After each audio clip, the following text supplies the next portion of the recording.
দেশে মোট জনসংখ্যার ৮ কোটি শ্রমজীবী মানুষ, যার মধ্যে ৭ কোটি শ্রমিকের নেই কোনো আইনি সুরক্ষা। শ্রমিকের অধিকার রক্ষায় গণ অভ্যুত্থানের পর প্রধান উপদেষ্টা অধ্যাপক ডক্টর মোহাম্মদ ইউনূসের নেতৃত্বে শ্রম সংস্কার কমিশন গঠন করা হয়।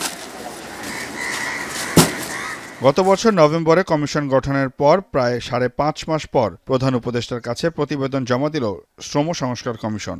এতে জাতীয় ন্যূনতম মজুরি কাঠামোর সুপারিশ করা হয়েছে। এছাড়া শ্রমিকের তথ্য ভাণ্ডার তৈরি, অধিকার সংগঠন সহজ করা, ট্রেড ইউনিয়নের শর্ত শিথিল সহ ২৫টি সুপারিশ করেছে কমিশন।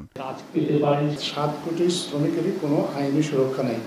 আমরা সরকারের কাছে সুপারিশ করেছেন এই শ্রমিকদের জন্য একটা আইনি সুরক্ষা যাতে নিশ্চিত করা হয়। সকল কলকারখানা সহ সকল কর্মক্ষেত্রে আসলে যৌন নিপীড়ন এবং সহিংসতা বিরোধী যাতে নীতিমালাটা প্রণয়ন করা হয় এবং এটা যাতে নিশ্চিত করা হয় সে বিষয়ে সরকারকে কাজ করার জন্য ওনারা সুপারিশ করেছেন। এবং আরেকটা সুপারিশ ৬ মাস মাতৃত্বকালীন ছুটি, এই সুপারিশটা অন্যান্য কমিশন থেকেও এসেছে, ওনারাও এই সুপারিশটার পুনরাবৃত্তি করেছেন। পরে প্রতিবেদন নিয়ে সংবাদ সম্মেলন করে শ্রম সংস্কার কমিশন। জানানো হয় মোট ৮টি বিষয়ভিত্তিক মৌলিক সংস্কার প্রস্তাবনার ভিত্তিতে করা হয়েছে। এতে শ্রমিকের মজুরি ও ন্যায্য হিস্যা, নিরাপদ কর্মস্থল, শিল্প অসন্তোষ ও বিরোধ নিষ্পত্তি সহ সব অধিকার নিশ্চিতে জোর দেওয়া হয়েছে।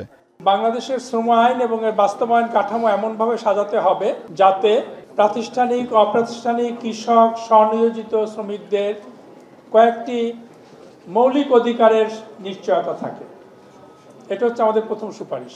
এটা হচ্ছে আমাদের প্রথম প্রস্তাব যে আইনটা সার্বজনীন হতে হবে এবং তার বাস্তবায়ন কাঠামো সার্বজনীন হতে হবে।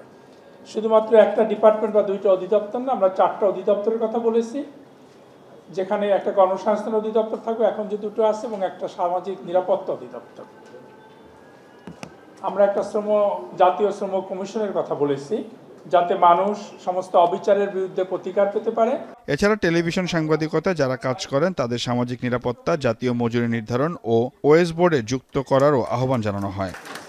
সিউল আহমেদ, এখন, ঢাকা।